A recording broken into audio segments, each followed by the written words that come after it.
Welcome nursing aspirants. Welcome all. Today మనం ఇక్కడ చాలా ఇంపార్టెంట్ టాపిక్ ని డిస్కస్ చేయడానికి ఈ రోజు ఇక్కడ వచ్చాము. చూడండి, యాక్చువల్లీ మనం చాలా ఇయర్స్ నుంచి నర్సింగ్ లో రెగ్యులర్ జాబ్ నోటిఫికేషన్ లేక చాలా సఫర్ అయ్యాం.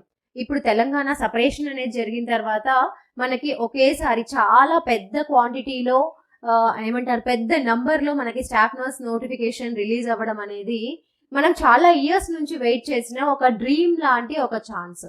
ఇలాంటి డ్రీమ్ లాంటి ఒక ఛాన్స్ మనకి ఈరోజు నోటిఫికేషన్ లాగా రిలీజ్ అయింది. సో మన డ్రీమ్స్ అన్ని ఫుల్ఫిల్ చేసుకోవడానికి ఇది వన్ ఆఫ్ ద బెస్ట్ ఆపర్చునిటీగా మనం చెప్పుకోవచ్చు. ఎందుకంటే కొన్ని ఇయర్స్ నుంచి స్టాఫ్ నర్స్ నోటిఫికేషన్ లేక ప్రైవేట్ సెక్టార్ లో కాంట్రాక్ట్ బేసిస్ లో వర్క్ చేసి మనం చాలా ప్రాబ్లమ్స్ ఫేస్ చేసాం. వాటన్నిటికీ ఫుల్ స్టాప్ పెట్టాలి అనేసి అంటే we have to prepare for the Telangana staff nurse exam. So కాబట్టి ఇందులో ఈ పోస్ట్ కి మెయిన్ ఇంపార్టెంట్ కాన్సెప్ట్ ఏం పెట్టారు అంటే, ఇందులో ఇది రెగ్యులర్ పోస్ట్. ఈ నోటిఫికేషన్ రిలీజ్ అయిన నోటిఫికేషన్ రెగ్యులర్ పోస్ట్ నోటిఫికేషన్ అంటే ఉండేటటువంటి పోస్ట్ అన్ని కూడా regular post. So regular staff nurse post, nursing officer అని కూడా ఈ మధ్య మార్చారు. ఇలాంటి రెగ్యులర్ స్టాఫ్ నర్స్ నోటిఫికేషన్ వల్ల మనకి చాలా బెనిఫిట్స్ ఉంటాయి ఫ్యూచర్ లో. కాబట్టి మనము ఈ ఎగ్జామ్ ని ఎలాగైనా ఇందులో ఏంటంటే మెయిన్ థింగ్, దీనికి ఒక ఎగ్జామ్ ని లింకప్ చేశాడు. మనం ఒక ఎగ్జామ్ ని రాయాలి, అందులో వచ్చిన మెరిట్ ని బేస్ చేసుకొని మనకి జాబ్ ప్రిఫరెన్స్ ఇస్తారు అన్నట్టుగా నోటిఫికేషన్ లో చాలా క్లియర్ గా స్పెసిఫై చేశారు. మనం ఒకసారి నోటిఫికేషన్ ని ఇన్ డీటెయిల్ గా చూద్దాము. చూసి ఏమేమి ఇంపార్టెంట్ ఇందులో, ఇది ఎలా చదవాలి, ఈ ఎగ్జామ్ కి మనం ఎలా ప్రిపేర్ అవ్వాలి, ఎలా ప్రిపేర్ అయితే మనం ఎగ్జామ్ ని క్రాక్ చేయగలము. ఎస్పెషల్లీ నర్సింగ్ స్టూడెంట్స్ కి మనం రెగ్యులర్ గా అంటే మన కోర్స్ అయిపోయిన వెంటనే తర్వాత రకరకాల ప్రైవేట్ సెక్టార్స్ లో జాబ్స్ చేసుకుంటూ ఉంటాం. కాబట్టి మనకి అంటే ఎగ్జామ్ ప్రిపరేషన్ అనేది డిఫరెంట్, యాజ్ వెల్ యాజ్ మనం థియరిటికల్ గా చదివేది డిఫరెంట్.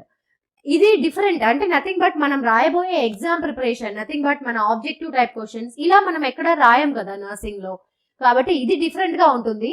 మనకి ఎంత థియరిటికల్ నాలెడ్జ్ ఉన్నా కూడా మనము ఎగ్జామ్ ప్రిపరేషన్ అనేది డిఫరెంట్. కాబట్టి అలాంటి ఎగ్జామ్ కి ఎలా ప్రిపేర్ అవ్వాలి, ఏ సబ్జెక్ట్ కి ఎంత ఇంపార్టెన్స్ ఇవ్వాలి, ఏ సబ్జెక్ట్ ని ఎలా ప్రిపేర్ అవ్వాలి, ఏ సబ్జెక్ట్ లో ఎలాంటి థింగ్స్ వస్తాయి, సిలబస్ ఏంటి, మనం ఎగ్జామ్ అప్లికేషన్ ఎప్పుడు పెట్టాలి, ఇలాంటి డీటెయిల్స్ అన్ని కూడా మనము నోటిఫికేషన్ ఫామ్ లో క్లియర్ గా తెలుసుకోవడానికి ఈ రోజు ఇక్కడ ఉన్నాము.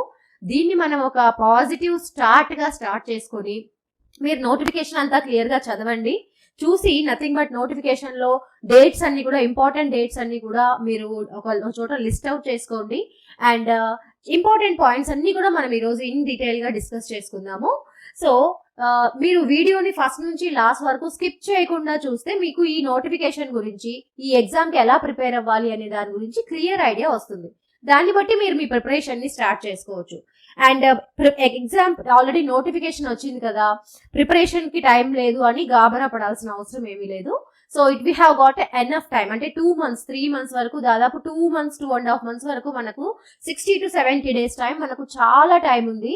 అండ్ ఇంకొక బెస్ట్ ఇంపార్టెంట్ థింగ్ ఏంటి అంటే మనకి ఇందులో పాజిటివ్ పాయింట్ అని చెప్పుకోవచ్చు. ఓన్లీ నర్సింగ్ రిలేటెడ్ క్వశ్చన్స్ ని మాత్రమే మనకి ఈ ఎగ్జామ్ లో ఇంక్లూడ్ చేయడం అనేది జరిగింది. సో కాబట్టి ఓన్లీ నర్సింగ్ రిలేటెడ్ కాబట్టి మీకు ఆల్రెడీ నర్సింగ్ యొక్క బేసిక్స్ తెలుసు. ఎందుకంటే యూ హ్యావ్ అండర్గాన్ త్రూ అది డిగ్రీ కోర్స్ కావచ్చు, బ్యాచిలర్స్ డిప్లొమా కోర్స్ కావచ్చు, యూ హ్యావ్ ఫినిష్డ్. కాబట్టి కొంచెం బ్రెయిన్ షార్ప్ చేసేలాంటి బిట్స్ ఇలాంటివి మీరు గో త్రూ అయితే ఈజీగా ఈ ఎగ్జామ్ ని క్రాక్ చేయొచ్చు. సో కాబట్టి we will go in to the video. అంటే మనం ఎలా అసలు సిలబస్ ఏంటి, మొత్తం ఈ నోటిఫికేషన్ ఏంటి అనేది మనం ఈ వీడియోలో క్లియర్ గా చూద్దాము. Okay, you see here it was given by government of Telangana వాళ్ళు ఇచ్చినటువంటి నోటిఫికేషన్ ఇది. సో ఈ నోటిఫికేషన్ ఎప్పుడు రిలీజ్ చేశారు అంటే 30/12/2022 లో వాళ్ళు ఈ నోటిఫికేషన్ ని క్రియేట్ చేశారు.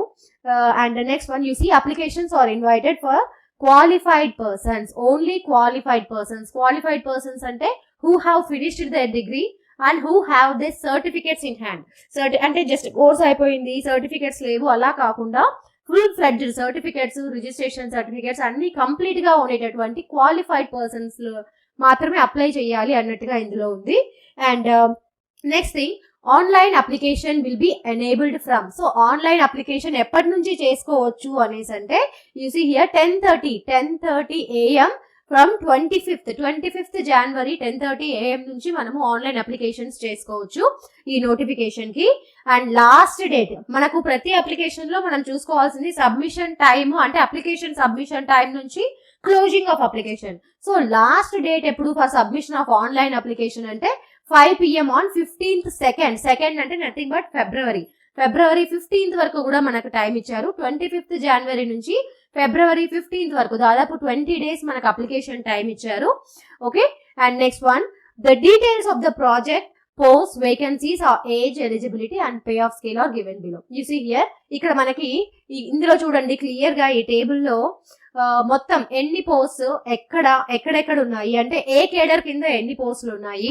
యూసీ అన్నిట్లో కేడర్ ఏంటి, నేమ్ ఆఫ్ ద పోస్ట్ వచ్చేసి నథింగ్ బట్ స్టాఫ్ నర్స్. అన్ని స్టాఫ్ నర్స్ పోస్టులే ఉన్నాయి ఇందులో డిఎంఈ కింద కొన్ని ఉన్నాయి. యూసీ హియర్, అంటే according to the priority wise కావచ్చు, కొన్ని సెక్టార్స్ కింద, అంటే నథింగ్ బట్ కొన్ని సెక్టార్స్ లో కొన్ని జాబ్స్ ని పొందుపరిచారు ఇందులో.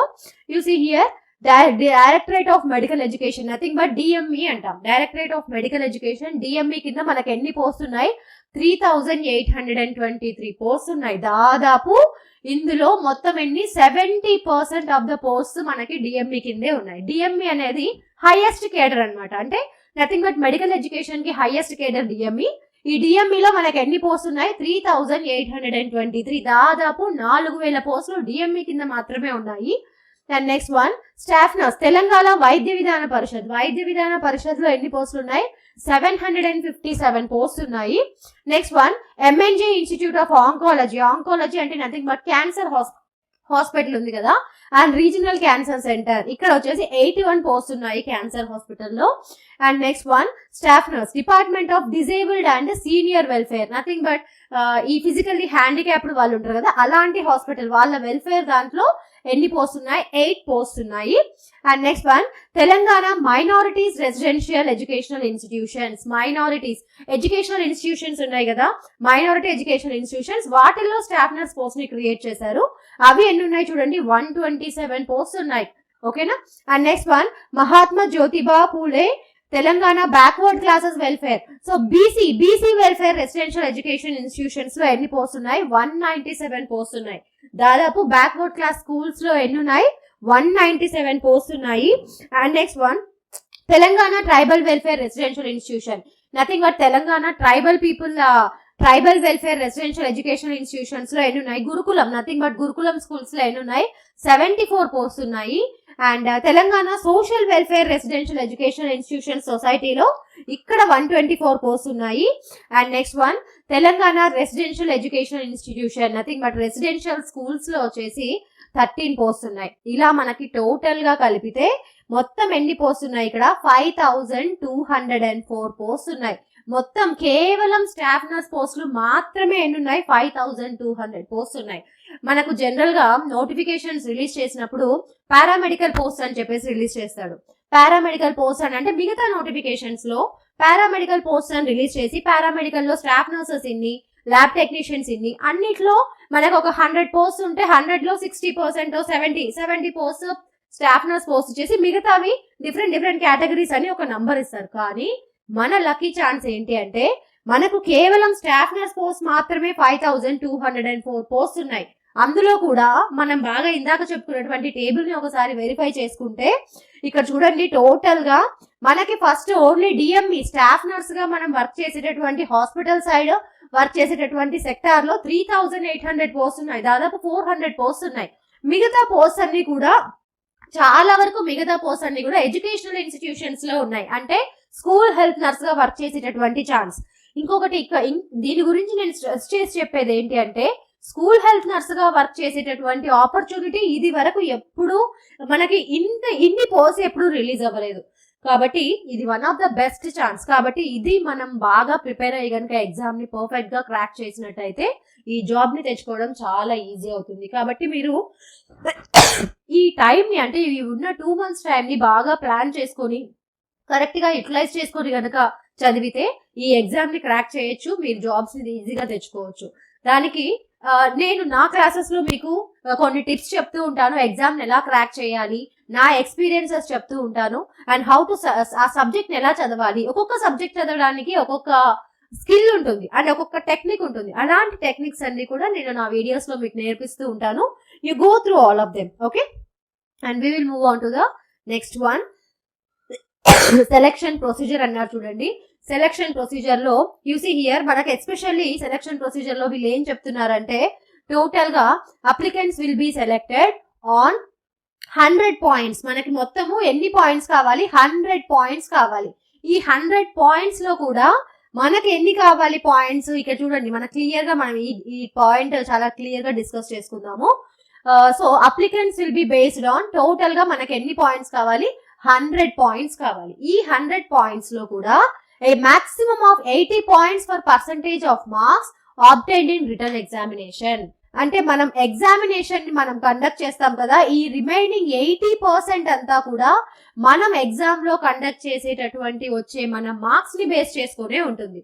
ఓన్లీ దిస్ రిమైనింగ్ 20% మాత్రమే మనకి మనం ప్రీవియస్ గా వచ్చినటువంటి మన ఏమంటారు మన డిగ్రీలో వచ్చినటువంటి సర్టిఫికేట్ లో ఉండేటటువంటి marks percentage as well as మన ఇయర్స్ ఆఫ్ ఎక్స్పీరియన్స్ ని బట్టి మనకు యాడ్ అయ్యేటటువంటి పాయింట్స్ 20% ఇచ్చారు.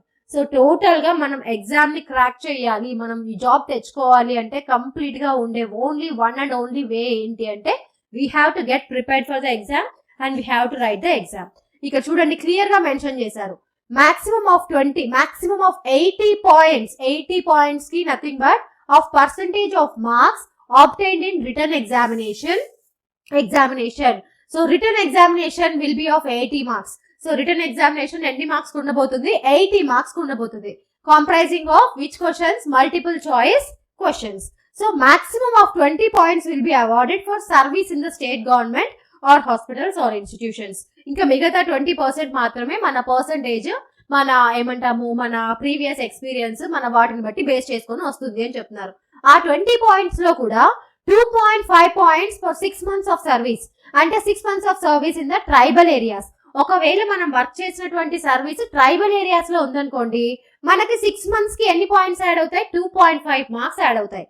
అదే మనం ఒకవేళ అదే మన సర్వీసెస్ వచ్చేసి ట్రైబల్ ఏరియాస్ కాకుండా అంటే లైక్ అర్బన్ హెల్త్ సెంటర్స్ కావచ్చు, స్కూల్ ఏమంటాము టీచింగ్ హాస్పిటల్స్ కావచ్చు, ఇలాంటి చోట వర్క్ చేస్తే కనుక మనకి నథింగ్ బట్ అలాంటి హాస్పిటల్స్ లో వర్క్ చేస్తే మనకి ఎన్ని పాయింట్స్ యాడ్ అవుతాయి? 2 points ఫర్ ఎవ్రీ 6 months. ఇక్కడ 0.5 మార్క్స్ ఎక్కడ ట్రైబల్ ఏరియాస్ లో వర్క్ చేసిన వాళ్ళకి వస్తున్నాయి. అక్కడ కాకుండా మిగతా ప్లేసెస్ లో ఉండే వాళ్ళకి 2 points for every 6 months add అవుతుంది. And points to be given only for completed 6 months. Contract లో ఉండి 6 months అయిపోయిన వాళ్ళకి మాత్రమే ఇవి యాడ్ అవుతాయి అని క్లియర్ గా చెప్తున్నారు ఈ నోటిఫికేషన్ లో. ఓకే, సో ఇలా ఇక్కడ మనకు క్లియర్ గా అర్థమైపోయింది ఏంటి అంటే మనం 100% మార్క్స్ లో 80% వరకు కంప్లీట్ గా మనం ఎగ్జామ్ రాయాలి. 20% మాత్రమే మనకు సర్వీస్ బేస్ చేసుకొని పాయింట్స్ యాడ్ అవుతాయి. ఇప్పుడు మనం మిగతా 20% మార్క్స్ ఎలాగో మన సర్వీస్ దగ్గర మన సర్వీస్ సర్టిఫికేట్స్ మనం పెట్టే దగ్గర మనకు వస్తాయి. సో మనం వర్క్ చేయాల్సింది ఎక్కడ? 80% మార్క్స్ ని తెచ్చుకోవడంలోనే మన ఫుల్ కాన్సన్ట్రేషన్ ఉండాలి. ఎందుకంటే మన లైఫ్ అంబిషన్ ఇప్పుడు ఇన్ని పోస్ట్ రిలీజ్ అయ్యాయి, మళ్ళీ నెక్స్ట్ టైం పోస్ట్ రిలీజ్ అవ్వడానికి చాలా టైం పట్టొచ్చు, కొన్ని ఇయర్స్ కావచ్చు. అప్పట్లోపు మన క్వాలిఫైయింగ్ ఏజ్ అనేది కూడా దాటిపోతుంది.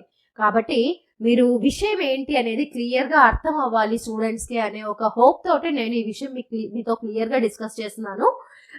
ఓకే, సో కాబట్టి ఎగ్జామ్ ని క్రాక్ చేయాలి అనేసి అంటే we have to work hard for this really 2 months. Okay, and next one you see here. ఇక్కడ ఇంకేం చెప్పారు అంటే nothing but we have to మనం ఏమేమి సబ్మిట్ చేయాలి ఈ ఎగ్జామ్ కి అనేసి అంటే we have given a list of all the things.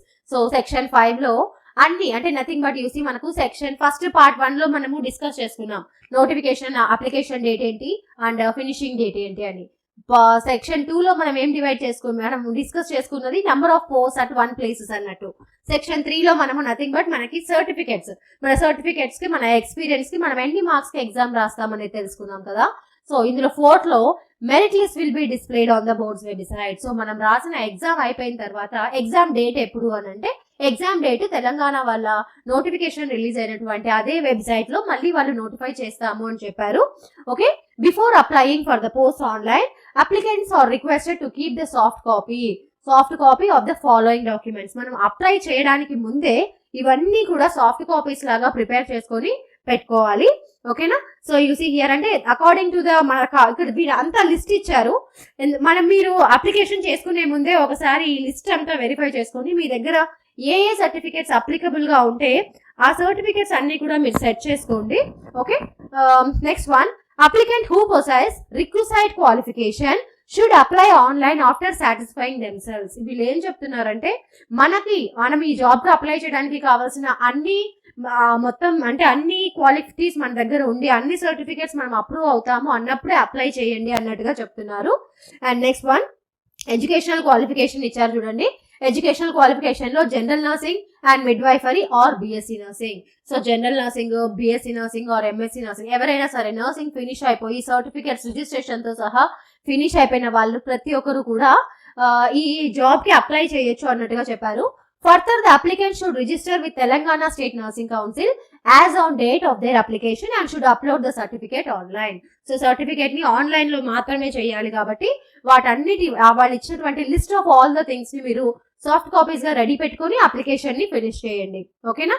And next one, equivalent qualification. Equivalent qualification nothing but మనం కొద్దిమంది ఎంఎస్సీ చేసి ఉంటాము, కొద్దిమంది డిప్లొమా ఇన్ నర్సింగ్ చేసి ఉంటాం. అలా ఏదైనా సరే డిగ్రీ ఫినిష్ అయ్యి నర్సింగ్ జాబ్ ఫినిష్ అయినటువంటి వాళ్ళను ఇక్కడ తీసుకుంటారు అని చెప్పి చెప్తున్నారు. ఏజ్ రిలాక్సేషన్ చూడండి. సో ఏజ్ రిలాక్సేషన్ వచ్చేసి minimum age of 18 years minimum age నుంచి and maximum of 45 years 18 to 44 years మధ్యలో ఉండేటటువంటి వాళ్ళు నర్సింగ్ ఫినిష్ చేసిన వాళ్ళు ఎవరైనా అప్లై చేయొచ్చు అని చెప్పారు. And next one, age relaxation గురించి చెప్పారు. ఇక్కడ ఏజ్ రిలాక్సేషన్ లో తెలంగాణలో వర్క్ చేసేటువంటి ఆల్రెడీ ఎంప్లాయీస్, గవర్నమెంట్ ఎంప్లాయీస్ అయితే వాళ్ళకి up to 5 years of experience అంటే 5 ఇయర్స్ రిలాక్సేషన్ ఇచ్చారు. అంటే 40 ఇయర్స్ 45 ఇయర్స్ ఉన్నారు కదా, 50 ఇయర్స్ ఉన్నా కూడా they can apply for the job. అలా 50 అంటే 5 ఇయర్స్ ఎగ్జామ్షన్ ఇచ్చారు. ఎక్స్ సర్వీస్ మెన్ అయితే 3 ఇయర్స్ ఇచ్చారు. అండ్ ఎన్సీసీ వాళ్ళు అయితే 3 years and length of service. And next one, SC ST BCs కి అయితే 5 ఇయర్స్ ఏజ్ రిలాక్సేషన్ ఇచ్చారు. అండ్ ఫిజికల్లీ హ్యాండిక్యాప్డ్ పర్సన్స్ అయితే 10 ఇయర్స్ ఆఫ్ ఏజ్ రిలాక్సేషన్ ఇచ్చారు. మళ్ళీ ఇక్కడ కింద ఇచ్చినటువంటి డీటెయిల్స్ అన్నిట్లో కూడా ఆ ఏజ్ రిలాక్సేషన్ లో అంటే వాటికి సంబంధించిన రూల్స్ అండ్ రెగ్యులేషన్స్ ఉంటాయి కదా. అంటే ఫర్ ఎగ్జాంపుల్ ఫిజికల్లీ హ్యాండిక్యాప్డ్ అనుకోండి, అండర్ ఏ సెక్టర్ ఫిజికల్లీ హ్యాండిక్యాప్డ్ మళ్ళీ దానికి సర్టిఫైయింగ్ అథారిటీ ఉంటుంది. అలాంటి అథారిటీ యొక్క రూల్స్ అండ్ రెగ్యులేషన్స్ అన్ని ఫాలో అవ్వాలి అన్నట్టుగా చెప్పారు. And next one, you see here fee, examination fee అన్నారు. Each applicant must pay 500 rupees. So ప్రతి ఒక్కరు కూడా 500 రూపీస్ పే చేయాలి. 500 rupees only towards examination fee. There is no fee exemption under this category. So examination fee అయితే కంపల్సరీగా 500 ఉంటుంది.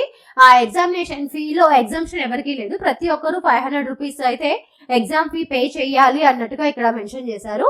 Application fee వచ్చేసి the applicant must pay ₹120 towards application fee. So application fee వచ్చేసి 120 rupees ఉంది.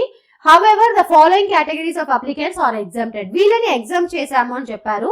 SC ST BC and physically handicapped వాళ్ళు, తెలంగాణ వాళ్ళు, unemployed applicants in the age group of 18 to 44 years of Telangana state లో ఉండేటటువంటి 18 to 44 ఇయర్స్ మధ్యలో ఉండే unemployed వాళ్ళంతా కూడా they can apply for the job అన్నారు. అంటే nothing but with qualification, with requested qualification వాళ్ళకి అప్లయింగ్ ఫీ మాత్రమే, అప్లికేషన్ ఫీ మాత్రమే ఎగ్జామ్షన్ అన్నారు. Applicants belonging to other states are not exempted for payment of fee. So Telangana కాకుండా బయట నుంచి apply చేసే వాళ్ళు ఉంటారు కదా, ఏపీ స్టూడెంట్స్, ఏపీ ఎంప్లాయీస్, వీళ్ళు ఇలాంటి వాళ్ళకైతే ఏ ఫీ ఎగ్జామ్షన్ లేదు. నథింగ్ బట్ ఎగ్జామినేషన్ ఫీ మొత్తం పే చేయాల్సిందే, అప్లికేషన్ ఫీ కూడా మొత్తం పే చేయాలి అన్నట్టుగా వాళ్ళు ఇక్కడ చెప్తున్నారు. Okay, and next one, mode of fee payment అంతా కూడా ఎలా చేయాలి అంటే the fee is to be paid online through payment gateway. So ఇక్కడ అడ్రస్ ఇచ్చారు. So online instructions once application form details of field. మనకి స్టార్టింగ్ లో ఆన్లైన్ అప్లికేషన్ ఓపెన్ చేసినప్పుడు అందులో క్లియర్ గా డీటెయిల్స్ ఇచ్చారు. అది ఆన్లైన్ ట్రాన్సాక్షన్ అంటే ఫోన్ పే, గూగుల్ పే ఇలాంటివా, లేకపోతే కంప్లీట్ గా ఒక అడ్రస్ కి సెండ్ చేయాలా, లేకపోతే చలాన్ తీసి పెట్టాలా అనేది అప్లికేషన్ ఫామ్ లోనే డ్యూగా ఇచ్చారు అని చెప్పి ఇక్కడ మెన్షన్ చేశారు. And procedure for application, you see here the application has to be made completely online. So application ఎలా చేయాలి, మనము కంప్లీట్ గా మళ్ళీ ఆఫ్లైన్ అని చెప్పేసి ఆఫీస్ చుట్టూ, డిఎంఈ చుట్టూ, తెలంగాణ డిఎంఈ చుట్టూ తిరగండి. నథింగ్ బట్ ఇక్కడ చూడండి, complete it should be made completely online. ఇక్కడ హార్డ్ కాపీ అనేది మన దగ్గర లేదు. మనము అప్లికేషన్ అంతా ఫిల్ చేసిన తర్వాత అతను అప్లికేషన్ ఫామ్ లో ప్రింట్ అని లాస్ట్ లో ఒక ఆప్షన్ ఇస్తాడు. ఆ ఆప్షన్ మొత్తం అంటే మీ డీటెయిల్స్ అన్ని సింగిల్ ఒక షీట్ లాంటి దాంట్లో ప్రింట్ తీసుకోవచ్చు. మీరు ఆ కాపీని మీ దగ్గర nothing but enrolment number, registration number verify చేసుకోవడానికి యూజ్ ఉంటుంది. అలా ప్రింట్ తీసుకోండి, ఓకేనా. సో ఈ వెబ్సైట్ లో 10:30 AM 25/1/2023 నుంచి 5 PM 15/2/2023 అంటే January 15th 2023 నుంచి January 25th నుంచి February 15th వరకు మనకి ఛాన్స్ ఉంది. The applicant should upload all the required certificates. నేను చెప్పాను కదా ఇందాక ఒక లిస్ట్ ఆఫ్ సర్టిఫికేట్స్ అన్ని వీళ్ళు ఇచ్చారు కదా, ఆ లిస్ట్ ఆఫ్ సర్టిఫికేట్స్ అన్ని కూడా మనం అరేంజ్ చేసుకోవాలి. ముందే సాఫ్ట్ కాపీస్ గా అరేంజ్ చేసుకోండి. ఎందుకు అనంటే ఒకసారి అప్లికేషన్ ఫామ్ ని మీరు సబ్మిట్ చేసిన తర్వాత దాన్ని కరెక్షన్స్ చేయడానికి మనకి ఛాన్స్ లేదు. కాబట్టి ఇదంతా ఆన్లైన్ ప్రాసెస్ కాబట్టి వన్స్ వెరిఫై యువర్ డాక్యుమెంట్స్, వాటన్నిటిని ప్రాపర్ గా సాఫ్ట్ కాపీస్ చేసుకోండి, తర్వాతే మీరు అప్లై చేయండి, ఓకేనా. సో ఇక్కడ తర్వాత upon submission of online form reference ID numbers will be generated. So ఒకసారి అప్లికేషన్ ఫామ్ ఆన్లైన్ సబ్మిట్ చేసిన తర్వాత రెఫరెన్స్ ఐడి నంబర్ వస్తుంది. అంటే మళ్ళీ ఏదైనా ఫర్దర్ క్వైరీస్ చేసుకోవడానికి ఆ రెఫరెన్స్ ఐడి నంబర్ ని మీరు సేవ్ చేసుకోవాలి అని చెప్తున్నారు. అండ్ నెక్స్ట్ వన్, సో ఇక్కడ ఇంకా అప్లికేషన్ ఫామ్ ని ఎలా ఫిల్ చేయాలి ఏంటి అని చెప్పారు. Using here written examination. So written examination గురించి మనకు ఈ పారాగ్రాఫ్ లో 13th నంబర్ లో క్లియర్ గా ఎక్స్ప్లెయిన్ చేశారు చూడండి. The date of written examination will be notified on the website in due course. అంటే ఫస్ట్ నోటిఫికేషన్ రిలీజ్ అయింది కదా, ఇలాగే మనకి కొంచెం టైం తీసుకున్న తర్వాత వాళ్ళు ఆ ఎగ్జామినేషన్ డేట్ ని కూడా ఆ నోటిఫికేషన్ ఫామ్ లోనే ఇస్తాము అన్నట్టుగా చెప్తున్నారు. The examination will be OMR based. OMR based అంటే మనం ఎంసెట్ ఎగ్జామ్ అలా రాస్తాం కదా, అంటే నథింగ్ బట్ ఇలా 4 ఆప్షన్స్ ఉంటాయి, ABCD. ఏ ఆప్షన్ కరెక్ట్ అయితే ఆ ఆప్షన్ ని మనం ఇలా రౌండ్ అప్ చేయాలి, దాన్ని మనము OMR బేస్డ్ అంటాం. అలా OMR బేస్డ్ ఫామ్ లోనే మనం రాయాలి. మనం ఇక్కడ ABCD అని రాయము, ఏ ఆప్షన్ అనుకోండి ఏ కాలం ఉండేటటువంటి బాక్స్ అంతా ఫిల్ చేస్తాం, అలా చేస్తున్నాము.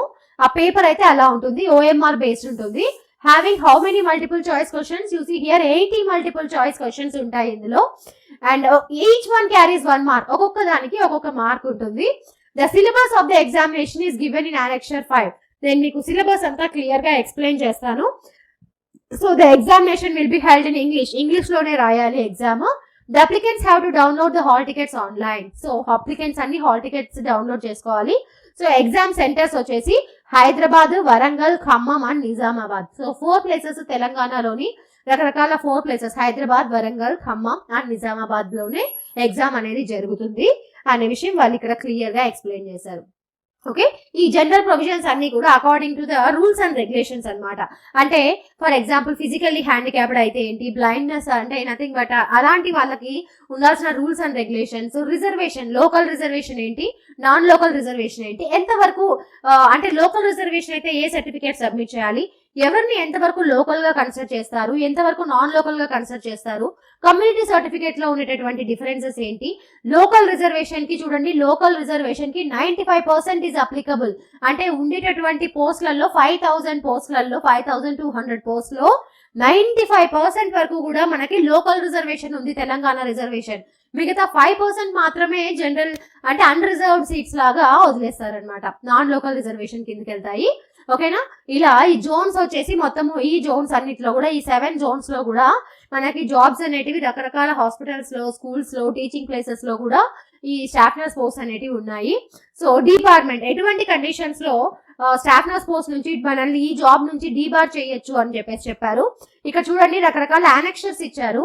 ఈ యానెక్షర్స్ లో ఫస్ట్ యానెక్షర్ ఇలా 5 ఫస్ట్ యానెక్షర్ లో బ్రేకప్ ఆఫ్ వేకెన్సీస్ అంటే ఎన్ని వేకెన్సీస్ ఉన్నాయి, ఎక్కడెక్కడ ఎన్ని వేకెన్సీస్ మనం ఆల్రెడీ డిస్కస్ చేసాం కదా, అలాంటి వేకెన్సీస్ ఉన్నాయి అని చెప్పారు. And special instructions to the applicants are directed to visit the board's website. ఇది మనము విజిట్ చేయాల్సినటువంటి బోర్డ్ వెబ్సైట్. మనం అప్లికేషన్ పెట్టడానికి కానీ, హాల్ టికెట్ తీసుకోవడానికి కానీ, అండ్ మన డేట్ ఆఫ్ ఎగ్జామ్ తెలుసుకోవడానికి కానీ, ఇలాంటి వాటన్నిటికీ మనం వెరిఫై చేయాల్సినటువంటి ఇంపార్టెంట్ వెబ్సైట్ ఏది అంటే http://mhsrb.telangana.gov.in. Regularly to know the latest development. So regular గా దీన్ని జాగ్రత్తగా సేవ్ చేసి పెట్టుకుని రెగ్యులర్ గా దీన్ని వెరిఫై చేసుకోవాలి అప్డేట్స్ కోసం మనం. ఓకేనా, so we will discuss about Annexure 1. Annexure 1 గురించి నేను మీకు క్లియర్ గా చెప్పాను కదా, ఇలా ఎడ్యుకేషనల్ ఇన్స్టిట్యూషన్స్ లో ఏ ఇన్స్టిట్యూషన్స్ లో ఎన్ని జాబ్స్ ఉన్నాయి, టోటల్ గా డిఎంఈ లో మాత్రమే మనకు 5000 పోస్ట్ దాకా ఉన్నాయి అని ఈ Annexure నేను మీకు క్లియర్ గా ఎక్స్ప్లెయిన్ చేశాను. అండ్ సెకండ్ వచ్చేసి సబ్ సెంటర్స్ లో district medical and health officer. So ఇవి ఎవరి అథారిటీలో ఉంటుంది, ఎక్స్పీరియన్స్ సర్టిఫికేట్ మనం ఎవరిలో తీసుకోవాలి, ఒకవేళ మనం సబ్ సెంటర్ లో వర్క్ చేస్తుంటే మనం ఎక్స్పీరియన్స్ సర్టిఫికేట్ ఎక్కడి నుంచి తీసుకోవాలి అని చెప్పేసి మీరు ఎందులో వర్క్ చేస్తున్నారో చూసుకొని వాళ్ళ నుంచి ఎక్స్పీరియన్స్ సర్టిఫికేట్ ఎక్కడి నుంచి తీసుకోవాలి. మీరు సబ్మిట్ చేయాల్సినటువంటి ఎక్స్పీరియన్స్ సర్టిఫికేట్ మనకి 20 మార్క్స్ కూడా ఇంపార్టెంటే. ఆ 20 మార్క్స్ కి కావాల్సినటువంటి ఎక్స్పీరియన్స్ సర్టిఫికేట్ ఎవరి నుంచి మనం తీసుకోవాలి అని వాళ్ళు క్లియర్ గా ఇందులో మెన్షన్ చేశారు. మీ జాబ్ ని మీరు వెరిఫై చేసుకోండి ఈ ఏరియాలో, అండ్ ఇక్కడ ఎక్స్పీరియన్స్ సర్టిఫికేట్ ఎక్కడి నుంచి తీసుకోవాలి అనే దాన్ని మీరు వెరిఫై చేసుకోండి. ఓకేనా, ఇలా వెరిఫై చేసుకొని మీరు అనెక్షర్ 2 ని ఫినిష్ చేసుకోవాలి. అనెక్షర్ 3 వచ్చేసి experience certificate for contractor outsourced employees. మీరు ఆల్రెడీ ఒక కాంట్రాక్ట్ లేదా అవుట్సోర్సింగ్ ఎంప్లాయీ అయితే మీరు ఈ అనెక్షర్ 3 లో ఉండేటటువంటి ఎక్స్పీరియన్స్ సర్టిఫికేట్ ని మీరు మీ ఆఫీస్ నుంచి గ్యాదర్ చేసుకోవాల్సి ఉంటుంది. ఇందులో 2 టైప్స్ ఆఫ్ ఎక్స్పీరియన్స్ సర్టిఫికేట్స్ ఉన్నాయి. ఇది ఓన్లీ కాంట్రాక్ట్ వాళ్ళకి, అది వచ్చేసి contract as well as outsourcing staff కూడా ఇచ్చారు. Okay, next one experience certificate separate గా ఇచ్చారు ఫర్ కాంట్రాక్ట్ వాళ్ళకి యాజ్ వెల్ యాజ్ ఫర్ ఏమంటాము అవుట్సోర్సింగ్ వాళ్ళకి అన్నట్టు. ఇది చూడండి, non creamy layer, BC reservation లో creamy layer, non creamy layer అని చెప్పేసి ఉంటుంది కదా, వాటి రిజర్వేషన్. ఇలా మీకు నథింగ్ బట్ క్లియర్ గా అనెక్షర్స్ లో క్లియర్ గా ఇచ్చారు దేని నుంచి ఇన్కమ్ సర్టిఫికేట్ ఇందులో తీసుకోవాలి. సో ఈ సర్టిఫికేట్స్ లో తీసుకున్నటువంటి ఈ సర్టిఫికేట్స్ ని మాత్రమే ఆ అప్లికేషన్ లో వాళ్ళు యాక్సెప్ట్ చేస్తారు. కాబట్టి మీరు ఆల్రెడీ నా దగ్గర ఇన్కమ్ సర్టిఫికేట్ ఉంది అని చెప్పేసి కాంప్రమైజ్ అవ్వద్దు. సో అంటే ఒక ఇనిషియేషన్ తీసుకొని, ఈ జాబ్ మనకి ఇంపార్టెంట్ కాబట్టి మనం ఎక్కడెక్కడో ఎంతో డబ్బు ఖర్చు పెడుతుంటాం, కానీ ఈ జాబ్ కోసం ఖర్చు పెట్టే డబ్బు మనకి లైఫ్ ఇవ్వబోతుంది. కాబట్టి దీని దగ్గర ఆలోచించొద్దండి. Okay, so you have to work through this. అంటే కాబట్టి ఈ సర్టిఫికేట్స్ అన్ని కూడా మీరు దగ్గరుండి, చాలా టైం ఉంది కాబట్టి you have to finish up all the application. And after the application we will discuss about syllabus. మనకి సిలబస్ ఏముంది, ఈ ఎగ్జామ్ ని మిగతా 80% మార్క్స్ మనం తెచ్చుకోవడానికి మనం సిలబస్ ని మనకి అనెక్షర్ 5 లో మెన్షన్ చేశారు. You see here annexure 5 syllabus for the written test. Written test మనం ఎగ్జామ్ రాయాలి అంటే మనకి క్లియర్ గా ఏమేమి ఉంది, సిలబస్ ఏమి ఇచ్చారంటే you see here syllabus for the written test examination. So anatomy and physiology, first వచ్చేసి అనాటమీ అండ్ ఫిజియాలజీ చెప్పారు. ఈ అనాటమీ అండ్ ఫిజియాలజీలో ఇంట్రడక్షన్ టు అనటామికల్ టర్మ్స్, అంటే నథింగ్ బట్ మనకి టర్మినాలజీ లైక్ గ్యాస్ట్రిక్, ఇప్పుడు డిఫరెంట్ లావేజ్, లాప్రోస్కోపిక్, ఇవన్నీ కూడా general terminology నుంచి డిఫరెంట్ గా ఉన్నాయి కదా. ఇలాంటి టర్మినాలజీ గురించి వాళ్ళు క్లియర్ గా అడుగుతున్నారు. Organisation of the human body అంటే నథింగ్ బట్ మన జనరల్ అనాటమీ, మనం ఫస్ట్ ఇయర్ లో చదువుతాం కదా, ఆ అనాటమీ మొత్తం కూడా మనము ఫస్ట్ స్టార్టింగ్ లోనే అనాటమీ గురించి అడిగాడు. And introduction to detail structure of the body, nothing but structure of cells, organs, tissues, ఇలాంటి బేసిక్ క్వశ్చన్స్ కూడా వదలకుండా చదువుకోండి. And next one anatomy and ఫిజియాలజీలో మనం ఏమేమి కవర్ చేయాలి, రకరకాల సిస్టమ్స్ ఏంటి అనేసి, అంటే we have different systems here. ఈ అనాటమీ అండ్ ఫిజియాలజీలో మనకి రకరకాల సిస్టమ్స్ ఏమి ఇచ్చారంటే circulatory system, lymphatic system, respiratory system, digestive system, ఇలా అన్ని సిస్టమ్స్ ని వీళ్ళు ఇక్కడ మెన్షన్ చేశారు. వీటిలో మనము ఈ ప్రతి సిస్టమ్ లో కూడా ఇంపార్టెంట్ క్వశ్చన్స్ లాంటివన్నీ కూడా మేము మన యాప్ లో క్లియర్ గా నా క్లాసెస్ లో మీరు వినొచ్చు. సో కాబట్టి అలాంటి క్వశ్చన్స్ అన్ని కూడా మీరు ఈ సిస్టమ్స్ అన్నిటిలో ఇంపార్టెంట్ క్వశ్చన్స్ అన్ని కూడా మీకు మన యాప్ లో దొరుకుతాయి. కాబట్టి మీరు హ్యాపీగా యాప్ ని వెరిఫై చేసుకుని అనాటమీ అండ్ ఫిజియాలజీ సబ్జెక్ట్స్ అన్నిటికీ కావాల్సినటువంటి నోట్స్ అంతా మన యాప్ లో క్లియర్ గా ఉంది. సబ్జెక్ట్ వైజ్ గా డివైడ్ చేసి సపరేట్ చేసి మనం క్లాసెస్ సపరేట్ గా చెప్పుకొని విత్ డీటెయిల్డ్ ఎక్స్ప్లెనేషన్ మన యాప్ లో దొరుకుతుంది. సో ఎవరైతే మన యాప్ లో ఆల్రెడీ జాయిన్ అయిపోయిన పిల్లలు ఉన్నారో వాళ్ళకి అది క్లియర్ గా అర్థం అవుతుంది, యూజ్ అవుతుంది, and they are reading. So కొత్తగా ఉండే వాళ్ళు ఎవరైనా ఉంటే కూడా యూ జస్ట్ జాయిన్ అండ్ మీరు యూజ్ చేసుకోండి ఈ నాలెడ్జ్ అంతా కూడా. అండ్ నెక్స్ట్ వన్ మైక్రోబయాలజీలో ఏం చెప్తున్నారంటే introduction to microbiology, nothing but history of microbiology, nothing but scientist ఉన్నారు, మైక్రో ఆర్గానిజం ని కనుక్కున్న వాళ్ళు ఎవరు, నథింగ్ బట్ ఈ స్టైనింగ్ టెక్నిక్స్ అలాంటి హిస్టరీ మొత్తాన్ని ఇంట్రొడక్షన్ కింద బేస్ చేసుకోవాలి. And micro organisms, different types of micro organisms, gram positive, gram negative, staphylococci, ఇలాంటి వాటి అన్నిటి గురించి, అంటే అవి ఏ డిసీజెస్ కాజ్ చేస్తాయి, వాటిని ట్రీట్ చేసేటటువంటి మెడికేషన్స్ ఏంటి, ఈ రకంగా మీరు మైక్రో ఆర్గానిజమ్స్ గురించి చదవండి. And infection and it's transmission, so chain of infection ఉంది కదా, so what is meant by chain of infection, దాంట్లో వేరియస్ స్టేజెస్ ఏంటి, how to break the cycle, ఇలా మీరు మొత్తం క్లియర్ గా దాని గురించి చదవాల్సి ఉంటుంది. And next one immunity, control and destruction of microbes and practical microbiology. ఇలా ప్రాక్టికల్ గా మైక్రోబయాలజీలో మనం ఎక్కడ యూజ్ చేస్తాము, స్లైడ్స్ ఎలా ప్రిపేర్ చేస్తాం, వాటి గురించి కూడా క్వశ్చన్స్ ఉంటాయి. కాబట్టి microbiology. And next one psychology. సైకాలజీలో వచ్చేసి introduction. So nothing but introduction to సైకాలజీలో what are the various theories of psychology and who are the scientist, who is the father of modern psychiatry, ఇలాంటి introductory topics ఉన్నాయి కదా, అవన్నీ కూడా introduction లో వస్తాయి. And structure of the mind nothing but what is meant by behaviour, what is meant by conscious mind, unconscious mind, ఇవన్నీ కూడా ఇందులో మనం చదవాల్సి ఉంటుంది. Psychology of human behaviour, learning, thinking, reasoning, ఇవన్నీ పర్సనాలిటీ, ఇంటెలిజెన్స్, ఇవన్నీ కూడా మనము సైకాలజీలో కవర్ చేయాలి. And next one sociology. సోషియాలజీలో introduction to sociology, individual, family, society, community, ఇవన్నీ కూడా మనము సోషియాలజీలో. So how the person is related to the society and how the society is related to the person, ఇవన్నీ కూడా మనం థియరిటికల్ గా చదివాం. కానీ వీటిని థియరిటికల్ గా ఉండేటటువంటి వాటిని ఎగ్జామ్స్ లో అడగరు. ఆబ్జెక్టివ్ టైప్ క్వశ్చన్స్ ని మనం ఎగ్జామ్స్ లో ఎలాంటి ఆబ్జెక్టివ్ టైప్ క్వశ్చన్స్ అయితే అడుగుతారో అలాంటి క్వశ్చన్స్ ని ప్రిపేర్ అయినప్పుడే మనం ఇలాంటి పేపర్స్ ని ఈజీగా రాయగలం. చూడండి, యాక్చువల్లీ ఒక ఇంపార్టెంట్ థింగ్ ఏంటంటే నర్సింగ్ క్వశ్చన్స్ మాత్రమే కదా మేము చేయగలంలే అన్నట్టుగా భ్రమపడగండి. ఇక్కడ ఎన్ని పోస్ట్, మనకు 5000 పోస్టులు మాత్రమే ఉన్నాయి. కానీ దీనికి రాయబోయేటటువంటి స్టూడెంట్స్ దీనికి దాదాపు 10 times లేదా 15 times మోర్ ఏమంటాము పర్సంటేజెస్ ఉంటారు. అలాంటి వాళ్ళల్లో కూడా మనం ఇంప్రూవ్ చేసుకొని మనం జాబ్ తెచ్చుకోవాలి అంటే ఇలాంటి వాటన్నిటిలో ఏమేం చదవాలి, ఏమి మనం ఎక్స్ప్లెయిన్ చేసుకోవాలి, ఏవి ఇంపార్టెంట్ అన్నది చాలా ఇంపార్టెంట్. అలాంటి వాటిని మీరు స్ట్రెస్ చేయాలి అంటే యూ హ్యావ్ టు, అంటే ఎక్స్పీరియన్స్ ఉన్నటువంటి వాళ్ళ క్లాసెస్ ని మీరు వినడం వల్ల ఇలాంటివి మీరు తెలుసుకోగలుగుతారు. ఓకేనా.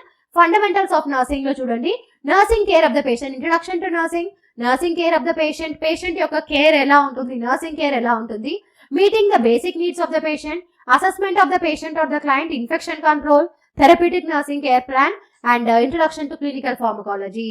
మనం నర్సింగ్ లో ఫండమెంటల్స్ ఆఫ్ నర్సింగ్ లో డిఫరెంట్ టైప్స్ ఆఫ్ కేర్ మనం ఎలా ఇస్తాము, మెడికల్ గా మనం ఎలా ట్రీట్ చేస్తాము, ఇవన్నీ కూడా మనకి ఫండమెంటల్స్ ఆఫ్ నర్సింగ్ క్వశ్చన్స్ కింద వస్తాయి. ఓకేనా. ఫస్ట్ ఎయిడ్ లో చూడండి, introduction, procedures and techniques in first aid. Procedures, రకరకాల ప్రొసీజర్స్ ఏం యూజ్ చేస్తాము అండ్ టెక్నిక్స్, ఏం టెక్నిక్స్ మనం ఫాలో అవ్వాలి అండ్ ఫస్ట్ ఎయిడ్ లో ఉండే ఎమర్జెన్సీస్ ఏంటి, వాటి యొక్క మేనేజ్మెంట్ ఏంటి అండ్ కమ్యూనిటీ ఎమర్జెన్సీస్ ఏంటి, కమ్యూనిటీ మేనేజ్మెంట్ ఏంటి, డిసాస్టర్ అంటే ఏంటి, తర్వాత ఈ ఫ్లడ్స్ అంటే ఏంటి, ఇలాంటి డిసాస్టర్ ని ఎలా మేనేజ్ చేయాలి, ఇవన్నీ కూడా మనకి ఫస్ట్ ఎయిడ్ టాపిక్ కింద వస్తాయి. Next one community health nursing. Community health nursing లో introduction to community health nursing, health assessment, principles of epidemiology, epidemiological principle, family health nursing care, ఇలా మొత్తం records and reports, minor ailments, ఇలా community related topics అన్ని కూడా ఇక్కడ mention చేశారు. So ఇవన్నీ కూడా ఎగ్జామ్ పాయింట్ ఆఫ్ వ్యూలో చాలా important. And next one environment hygiene. Environment hygiene లో introduction, environmental factors contributing to health. So health కి రిలేటెడ్ అయినటువంటి ఎన్విరాన్మెంటల్ ఫ్యాక్టర్స్ ఏవి, వాటి వల్ల డిసీజెస్ ఎలా వస్తాయి, ఎన్విరాన్మెంట్ ని మనం మోడిఫై చేసుకోవడం వల్ల మనకు ఎలా డిసీజెస్ ప్రివెన్షన్ చేసుకొని మనం ఎలా హెల్త్ ని ఇంప్రూవ్ చేసుకుంటాము, ఇలాంటి టాపిక్స్ అన్ని కూడా టాపిక్స్ ని బేస్ చేసుకొని క్వశ్చన్స్ వస్తాయి. And community organisations to promote environment health. Okay. Next one health education and communication skills. So health education topic ఉంది కదా, హెల్త్ ఎడ్యుకేషన్ మనం ఎలా ఇవ్వాలి, కమ్యూనికేషన్ స్కిల్స్ ఎలా ఉండాలి, కౌన్సిలింగ్ గురించి, methods of media of health education, ఇవన్నీ కూడా మనము health education and communication skills topic లో ఇందులో చదవాలి. ఓకేనా. Nutrition, you see here, nutrition లో introduction to nutrition, classification of foods ని ఎన్ని రకాలుగా క్లాసిఫై చేస్తారు, నార్మల్ డైటరీ రిక్వైర్మెంట్స్ ఏంటి, ఫుడ్ ప్రిపరేషన్ మెథడ్స్ ఏంటి, preservation and storage, therapeutic diet, community nutrition and preparation of diet, ఇవన్నీ కూడా ఇలాంటి క్వశ్చన్స్ మనము న్యూట్రిషన్ లో చదవాలి. అండ్ మెడికల్ సర్జికల్ నర్సింగ్ లో nursing assessment, pathological mechanism of disease, disease యొక్క pathophysiologies, altered immune responses, nothing but immune system, fluid and electrolyte imbalance, nothing but imbalances, disorders ఉంటాయి కదా, electrolyte imbalance, fluid imbalance, ఇలాంటి disorders related questions. Operation theatre techniques అంటే nothing but pre operative care, post operative care, intra operative care, ఇలాంటి operative theatre techniques ఏంటి, అంటే nothing but like ఎలాంటి questions ఉంటాయంటే scrub nurse యొక్క వర్క్ ఏంటి, responsibilities ఏంటి, ఓటీని దేంతో స్టెరిలైజ్ చేయాలి, సర్జికల్ ఇన్స్ట్రుమెంట్స్ ని వేటితో స్టెరిలైజ్ చేయాలి, ఇలాంటి క్వశ్చన్స్ మన ఆపరేషన్ థియేటర్ టెక్నిక్ క్వశ్చన్స్ లో వస్తాయి. Management of the patient undergoing surgery, nursing management of patients with metabolic and endocrine disorders, ఇలా రకరకాల nursing management of elderly and patients with respiratory function. So ఇలా ఇది మెడ్ surge 1 and med surge 2 లో specialities, అన్ని రకాల specialities ని in depth గా conditions తీసుకొని వాటి యొక్క కండిషన్ అంటే ఏంటి అని అడగచ్చు, లేదంటే క్వశ్చన్స్ లో సిమ్టమ్స్ ని అడగచ్చు, లేదంటే కాజెస్ అడగచ్చు. ఇలాంటి అంటే ఈ ఇక్కడ సిలబస్ చాలా కొద్దిగానే కనిపిస్తుంది, కానీ మనకు క్వశ్చన్స్ వైజ్ గా తీసుకుంటే ఇవి చాలా క్వశ్చన్స్ వస్తాయి. అలాంటి క్వశ్చన్స్ అన్నిటిని కూడా మనము ప్రిపేర్ చేసుకోవాలి. ఓకేనా. మెంటల్ హెల్త్ నర్సింగ్ లో చూడండి, మెంటల్ హెల్త్ నర్సింగ్ లో introduction of mental health nursing and history of psychiatry. So history of సైకియాట్రీలో ఫాదర్ ఎవరు, ఫౌండర్ ఎవరు, నేషనల్ మెంటల్ హెల్త్ ప్రోగ్రామ్ ఎప్పుడు స్టార్ట్ అయింది, యాక్ట్ ఎప్పుడు స్టార్ట్ అయింది, ఇలాంటివన్నీ కూడా హిస్టరీ ఆఫ్ సైకియాట్రీ కింద వస్తాయి. అండ్ మెంటల్ హెల్త్ అసెస్మెంట్ లో what is meant by mental status examination, mini mental status examination, దాంట్లో ఎన్ని పాయింట్స్ ఉంటాయి, మెంటల్ స్టేటస్ ఎగ్జామినేషన్ లో మనం ఏం చెక్ చేస్తాం, ఇలాంటి క్వశ్చన్స్ అన్ని కూడా ఇందులో వస్తాయి. And therapeutic nurse patient relationship, mental disorders and nursing interventions, biopsycho and social therapies, and community mental health, psychiatric emergencies, forensic psychiatry and legal aspects. Psychiatric patients ని మనము డీల్ చేసేటప్పుడు లీగల్ ఆస్పెక్ట్స్, ఫోరెన్సిక్ సైకియాట్రీ మనం ఏం follow అవ్వాలి, ఇవన్నీ కూడా మనకి సైకియాట్రీలో వస్తాయి. నెక్స్ట్ వన్ చూడండి, child health nursing. Child health nursing లో growth and development, sick child, abnormalities, congenital defects and disorders with diseases and welfare services, child welfare services, clinics, urban clinics, child health clinics, school health services, ఇలాంటివన్నీ ఎందుకు important అంటే స్కూల్లో వాళ్ళు ఎన్నో post create చేశారు. దాదాపు 1000 పైనే స్కూల్స్ లో పోస్ట్ ఉన్నాయి. కాబట్టి ఎస్పెషల్లీ చైల్డ్ హెల్త్ నర్సింగ్ లో ఉండేటటువంటి నాలెడ్జ్ మనకు ఉండాలి అని చెప్పేసి వాళ్ళు చైల్డ్ హెల్త్ నర్సింగ్ కూడా స్పెసిఫై చేశారు. You see medsurg and gynaecological nursing, midwifery and gynaecological nursing లో మిడ్వైఫరీ నర్సింగ్ లో reproductive system, management of the complications of pregnancy, high risk labour, drugs used in obstetrical operations and ethical and legal issues. ఒక pregnant mother కానీ normal labour అయితే ఎలా deal చేయాలి, abnormal labour అయితే ఎలా deal చేయాలి, అందులో ఉన్నటువంటి కాంప్లికేషన్స్, డ్రగ్స్, మేనేజ్మెంట్, ట్రీట్మెంట్, ఇవన్నీ కూడా మనము గైనకాలజీలో చదువుతాం. ఇలాంటి conditions related objective type questions అన్ని కూడా ఎగ్జామ్ పాయింట్ ఆఫ్ వ్యూలో చాలా ఇంపార్టెంట్. అదే మనకు గైనకలాజికల్ నర్సింగ్, అందులో నార్మల్ అయితే ఆబ్స్టెటికల్ అవుతుంది, గైనకలాజిక్ అయితే అబ్నార్మల్ అవుతుంది. అండ్ కమ్యూనిటీ హెల్త్ నర్సింగ్ లో చూడండి రకరకాల టాపిక్స్ ఇచ్చారు. ఇది కమ్యూనిటీ హెల్త్ నర్సింగ్ 2, ఇందాక మనం డిస్కస్ చేసుకుంది community health nursing 1. Nursing education మనము 4th year లో బీఎస్సీ నర్సింగ్ లో చదువుతాము. What are the various methods of teaching, ఇవన్నీ కూడా. And next one introduction to research. ఇలా మనకి డిఫరెంట్ సబ్జెక్ట్స్, ఒక్కొక్క సబ్జెక్ట్ కి ఒక్కొక్క అడ్మినిస్ట్రేషన్ అండ్ వార్డ్ మేనేజ్మెంట్ ఇలా ఇచ్చారు. కాబట్టి మనము ఇందులో ఏంటంటే ఏ టాపిక్ కి ఎంత మనం టైం స్పెండ్ చేయాలి, దాదాపు మనము బీఎస్సీ నర్సింగ్ లో చదివినటువంటి సిలబస్ మొత్తాన్ని లేదా జిఎన్ఎం లో చదివినటువంటి సిలబస్ మొత్తాన్ని ఇక్కడ పెట్టారు. ఇప్పుడు ఉండేటటువంటి ఈ 2 months టైంలో మనం జిఎన్ఎం కానీ బీఎస్సీ కానీ ఎన్ని ఇయర్స్ చదివాం, 3 years లేదా 4 years చదివాం. 4 years చదివినటువంటి కంటెంట్ ని ఒకేసారి మనం 2 months లో చదవడం అనేది జరుగుతుందా? జరగదు. కానీ ఇక్కడ ఇంకోటి ఏంటంటే మనం థియరిటికల్ గా ఏది రాయటం లేదు, మనం రాయాల్సింది objective type questions. So objective type questions మనం రాయాలి అనేసి అంటే మనకి దానికి తగిన ప్రిపరేషన్, అంటే దాన్ని ఎలా ప్రిపేర్ అవ్వాలి అనే టెక్నిక్ అనేది మనకు తెలియాలి. అలాంటి టెక్నిక్స్ తెలియాలి అనేసి అంటే నథింగ్ బట్ ఈ సబ్జెక్ట్స్ అన్నిట్లో దేనికి ఎంత ఇంపార్టెన్స్ ఇవ్వాలి, ఏ టాపిక్ కి ఎంత ఇంపార్టెన్స్ ఇవ్వాలి, ఆ టాపిక్ కి రిలేటెడ్ క్వశ్చన్స్ ఎన్ని రావచ్చు, అలాంటి క్వశ్చన్స్ ఎలా చదవాలి అనే దాని గురించి మన వీడియోస్ అన్నిట్లో ఉంటుంది. మనం చెప్పేటటువంటి వీడియోస్ అన్నిట్లో కూడా ఎస్పెషల్లీ ప్రీవియస్ ఎగ్జామ్స్ లో బాగా రిపీట్ అయినటువంటి క్వశ్చన్స్, ఎగ్జామ్ పాయింట్ ఆఫ్ వ్యూలో ఇంపార్టెంట్ అయినటువంటి ఎన్నో క్వశ్చన్స్ ని మనము నీట్ గా సెట్ చేసి సబ్జెక్ట్ వైజ్ గా డివైడ్ చేసి ఇంపార్టెంట్ సబ్జెక్ట్స్ ఉన్నటువంటి వాటిలో ఫర్ ఎగ్జాంపుల్ యూసి ఈ nursing and administration and ward management ఈ టాపిక్ లో వచ్చేసి మనకి దాదాపు ఇందులో 2 to 3 క్వశ్చన్స్ మాత్రమే 80 క్వశ్చన్స్ లో రావచ్చు.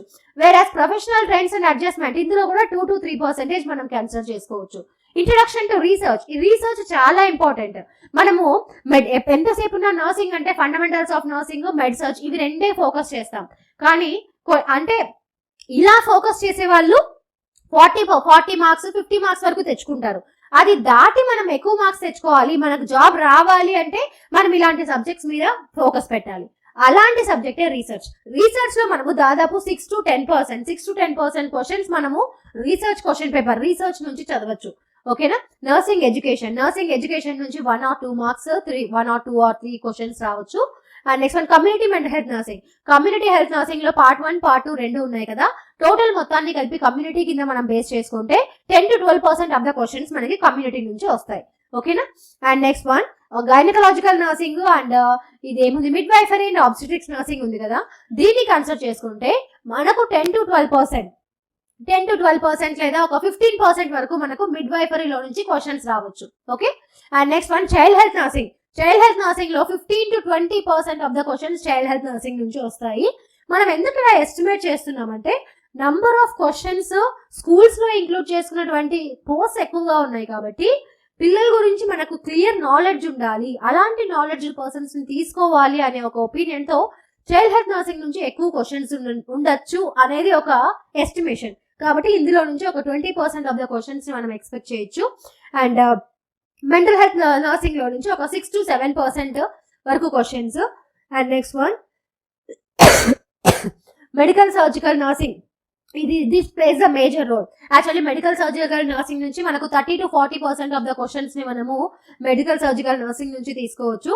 అండ్ న్యూట్రిషన్ లో నుంచి దాదాపు 4 to 5 క్వశ్చన్స్, అంటే అరౌండ్ 10 to 15% క్వశ్చన్స్ మనకు న్యూట్రిషన్ ని బేస్ చేసుకొని రావచ్చు. హెల్త్ ఎడ్యుకేషన్ అండ్ కమ్యూనికేషన్ లో అరౌండ్ ఒక 5% ఆఫ్ క్వశ్చన్స్ మనం ఎక్స్పెక్ట్ చేయొచ్చు. ఎన్విరాన్మెంటల్ హైజీన్ కూడా it carries around 5% of the questions. And community health nursing లో నేను చెప్పాను కదా ఇందాక, it will occupy around 10 to 15% of the questions లేదా 20% వరకు క్వశ్చన్స్ మనం కమ్యూనిటీని బేస్ చేసుకోవచ్చు. ఫస్ట్ ఎయిడ్ లో వచ్చేసి ఒక 2 to 3% ఆఫ్ క్వశ్చన్స్, మీన్స్ ఒక 2 or 3 క్వశ్చన్స్ మనకి ఫస్ట్ ఎయిడ్ నుంచి రావచ్చు.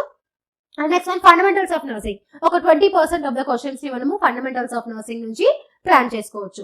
అండ్ నెక్స్ట్ వన్ సోషియాలజీలో నుంచి ఒక 5% of questions, means around 2 to 3 questions we can guess from sociology.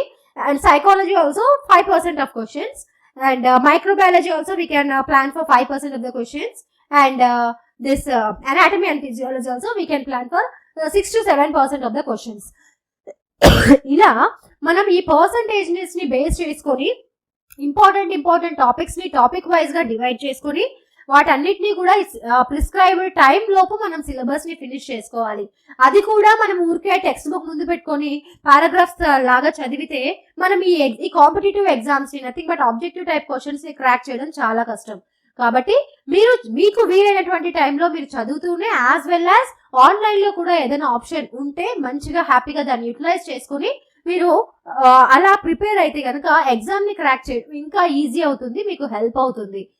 Okay, so this is ఇది నోటిఫికేషన్ మొత్తము సిలబస్, మనకి ఇచ్చినటువంటి సిలబస్ ఏ సబ్జెక్ట్ కి ఎంతెంత ఇంపార్టెన్స్ తీసుకుంటుంది, ఏ సబ్జెక్ట్ ఎంత ఎగ్జామ్ పాయింట్ ఆఫ్ వ్యూలో ఇంపార్టెంట్, ఏ దాంట్లో నుంచి ఎంత వరకు క్వశ్చన్స్ రావచ్చు అనే విషయం కూడా నేను మీకు క్లియర్ గా ఈ వీడియోలో చెప్పాను. సో కాబట్టి ఇవన్నీ తెలుసుకున్నారు కాబట్టి మీరు ఎగ్జామ్ కి మనకి దాదాపు చాలా టైం ఉంది, అంటే February 15th వరకు ఇంకా ఎగ్జామినేషన్ అప్లికేషన్ టైమే ఉంది. కాబట్టి దాదాపు ఎగ్జామ్ డేట్ అంటే ఇవ్వడానికి February ఎండింగ్ లోపు టైం తీసుకుంటుంది. అంటే ఒక 10 days తీసుకున్న February ఎండింగ్ లోపు మనకు ఎగ్జామ్ డేట్ వస్తుంది. అంటే around we can get 20 more days there. సో మొత్తం మనకి January, February అంతా 2 months మన చేతిలో ఉంది. కాబట్టి 60 days, ఎగ్జాక్ట్ గా 60 days అనుకోండి, మోర్ ఆర్ లెస్, అంటే కొంచెం అటు ఇటు ఉన్న 60 days వరకు మనకు చేతిలో టైం ఉంది. కాబట్టి నిదానంగా కూర్చొని ప్రిపేర్ అయినా కొన్ని questions as well as regular గా మనం చదివేటటువంటి బుక్ తీసుకోండి, యాజ్ వెల్ యాజ్ ఇలాంటి ఆన్లైన్ క్లాసెస్ కూడా అటెండ్ అవ్వండి. మీరు డ్యూటీలో ఉన్నప్పుడు ఇటువంటి అప్పుడు మనం ప్రతి చోటికి బుక్ క్యారీ చేయలేము, అంటే మనం చదివే బుక్ ప్రతి చోటికి క్యారీ చేయలేము. ఎందుకంటే మనం నర్సింగ్ ప్రొఫెషన్ లో ఏంటంటే ఒకసారి కోర్స్ అయిపోయిన వెంటనే మనము ఏంటంటే ఏదైనా హాస్పిటల్లోనో ఏదో ఒక సెక్టర్ లో జాయిన్ అయిపోతాం జాబ్ చేయడానికి. అది టీచింగ్ ఫీల్డ్ కావచ్చు, as well as clinical field కావచ్చు. అలాంటి చోటికి మనం బుక్ క్యారీ చేసి ప్రతి చోట చదవలేము. కాబట్టి ఇలా ఆన్లైన్ లో మనం చదవడము, తర్వాత మన క్వశ్చన్స్ ని వెరిఫై చేసుకోవడము, ఇలాంటివి చాలా ఈజీ అయిపోతుంది. సో వీలైనప్పుడు ఇంట్లో ఉన్నప్పుడు అంతా కూడా చదువుకోండి, డ్యూటీలో ఉన్నప్పుడు, నైట్ డ్యూటీస్ అప్పుడు, అలాంటి టైంలో అంతా కూడా హ్యాపీగా ఆన్లైన్ క్లాసెస్ ని వెరిఫై చేసుకోండి. నేను అనేది ఏంటంటే ఉండే ఈ 60 days టైం ని ఫుల్ గా యూటిలైజ్ చేసుకుంటే మీరు ఈ ఎగ్జామ్ ని క్రాక్ చేయడం చాలా ఈజీ అవుతుంది. ఒకసారి మీరు ఈ ఎగ్జామ్ లో ఫుల్ఫిల్ అయ్యారు అనేసి అంటే మీ లైఫ్ అంబిషన్ ని మీరు రీచ్ చేసినటువంటి ఒక మీ డ్రీమ్ ని ఫుల్ఫిల్ చేసుకునే ఒక ఛాన్స్ ఇది. కాబట్టి గో త్రూ దిస్. అంటే నోటిఫికేషన్ కూడా రిలీజ్ అయింది కాబట్టి హ్యాపీగా మీ ఎగ్జామ్స్ కి ప్రిపరేషన్ స్టార్ట్ చేసుకోండి. మీ ఎగ్జామ్ ని ఎలా మీరు ఫినిష్ చేస్తే, ప్రతి ఒక్కరూ ఎగ్జామ్ రాస్తారు, కానీ మీరు ఫినిష్ చేసి అందులో హైయెస్ట్ మార్క్స్ తెచ్చుకొని ఎలా మీరు బయటపడతారు అంటే నథింగ్ బట్ ఈ ఎగ్జామ్ లో జాబ్ ఎలా సంపాదిస్తారు అనేది చాలా ఇంపార్టెంట్. కాబట్టి ప్రతి నలుగురిలో లాగా ప్రిపేర్ అవ్వడం మానేసి so think in a different way, because advancements అనేటివి వచ్చాయి. మనం ఎక్కడికి వెళ్ళినా ఆన్లైన్ చదువుకోవడానికి కూడా ఛాన్సెస్ ఉన్నాయి కాబట్టి ఇప్పుడు అవ్వండి. మన వెబ్సైట్, మన హీలియోస్ అకాడమీ గురించి చెప్పాలంటే ఏంటంటే, మనం సబ్జెక్ట్ వైజ్ గా ప్రతిదానికి అకార్డింగ్ టు, నేను ఇందాక చెప్పాను కదా, మీకు ఇంపార్టెన్స్ ని బట్టి మీకు క్వశ్చన్స్ అన్ని కూడా సబ్జెక్ట్ వైజ్ గా డివైడ్ చేసి మన యాప్ లో అన్ని సెట్ చేయడం జరిగింది. మాక్సిమం 80% ఆఫ్ ద కంటెంట్ మన యాప్ లో ఉంది. మీరు దాదాపు దీన్ని వెరిఫై చేసుకోండి, హ్యాపీగా చదవండి. అంటే నథింగ్ బట్ సబ్జెక్ట్ అంతా కూడా మీకు వీలైనప్పుడు మీ బుక్స్ తో చదవండి, వీలు కానప్పుడంతా కూడా మా వీడియోస్ ఇలాంటివి చూడండి. మీకు ఇంకా ఏమైనా డౌట్స్ వచ్చినా ఏమైనా వచ్చినా కింద వీడియోస్ కింద సెక్షన్, కామెంట్ సెక్షన్ ఉంటుంది, అందులో మీరు కనుక పోస్ట్ చేసినట్టయితే నేను వాటికి ఆన్సర్స్ మీకు పర్సనల్ గా, లేదంటే వీడియో ఫామ్ లో, లేదంటే ఇంకా ఏదైనా పర్టికులర్ టాపిక్ గురించి క్లియర్ గా చెప్పండి అనేది మీకు కావాలి అంటే కూడా you can post in the comment section. So కాబట్టి అలాంటివి ఏమైనా ఉన్నా కూడా మీరు చేసుకోండి, ఎందుకంటే we are here to help you. So అంటే మేము, మా మోటో ఏంటి అంటే, we are not hunting for the jobs, we want jobs to hunt us. అంటే మేము జాబ్స్ మా దగ్గరికి రావాలి అనే ఒక మోటోతో వర్క్ చేస్తాం ఇక్కడ. So all the best for your exam and get prepared. First, all the best for your preparation. Get prepared well for the exam. So first preparation అనేది బాగుంటే ఎగ్జామ్ ఆటోమేటిక్ గా బాగుంటుంది. సో కాబట్టి ఎగ్జామ్ ప్రిపరేషన్ అనేది start చేయండి, time waste చేసుకోకుండా exam కి కావాల్సినటువంటి సిలబస్ ని, ఇలాంటి ఇంపార్టెంట్ కంటెంట్ అంతా కూడా గ్యాదర్ చేసుకొని చదువుకోండి. Thank you.